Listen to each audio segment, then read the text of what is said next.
Hello friends, welcome back to my channel box office studio. Salaar movie 1000 కోట్లు కొడుతుందా లేదా అనేది మనం ఈ వీడియోలో డీటెయిల్డ్గా క్లియర్గా మాట్లాడుకుందాం. సో వీడియోని ఎక్కడా కూడా స్కిప్ చేయకండి. సో సలార్ మూవీ 1000 కోట్లు కొడుతుందా అంటే 50-50 ఛాన్సెస్ అని చెప్పాలి భయ్య. సో మన అందరి గెస్ ప్రకారం అయితే 1000 కోట్లు అనేది కొంచెం కష్టమే అనుకోండి.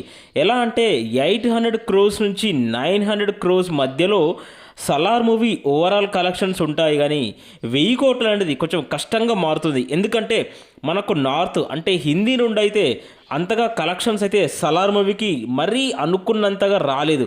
ఎందుకంటే మనకు అక్కడ డివైడ్ కలెక్షన్స్ అనేటివి వచ్చాయి. ఎందుకంటే మనకు అక్కడ డన్కీ మూవీ రిలీజ్ అయింది కాబట్టి సో అక్కడ ఒక 100 నుంచి 200 కోట్ల వరకు మైనస్ అయితే మనకు నార్త్ నుంచి అయితే అయింది.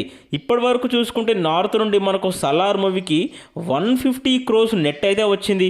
ఒకవేళ డన్కీగా అనేది రిలీజ్ కాకపోతే సలార్ మూవీకి ఎంత కాదన్నా కానీ ఒక 400 కోట్లు అయితే మనకు నార్త్ నుంచి ఈజీగా వచ్చేది భయ్య. సో ఇప్పుడు డివైడ్ కలెక్షన్స్ చేయబట్టి మనకు 200 కోట్ల వరకు అయితే మైనస్ అయితే మనకు నార్త్ నుండి జరిగిందని చెప్పాలి. మనకు నార్త్ నుంచి అంత కాంట్రిబ్యూషన్ లేకుండా కానీ ఇప్పుడు సలార్ మూవీ ఎంత కాదన్నా 800 నుంచి 900 కోట్లు అయితే కొడుతుందని చెప్పాలి. ఒకవేళ మనకు ఆ 300 కోట్లు కనుక యాడ్ అయితే ఈజీగా 1100-1200 కోట్ల కలెక్షన్స్ అయితే సలార్ మూవీ ఈజీగా రీచ్ అయ్యేది. మరి ఇప్పుడు చూద్దాము, ప్రజెంట్ ఉన్న సిచ్యువేషన్ ప్రకారం అయితే సలార్ మూవీకి ఇంకా చాలా తక్కువగానే టైం ఉంది. ఆ తర్వాత సంక్రాంతి మూవీస్తో థియేటర్స్ మొత్తం నిండిపోతాయని చెప్పాలి.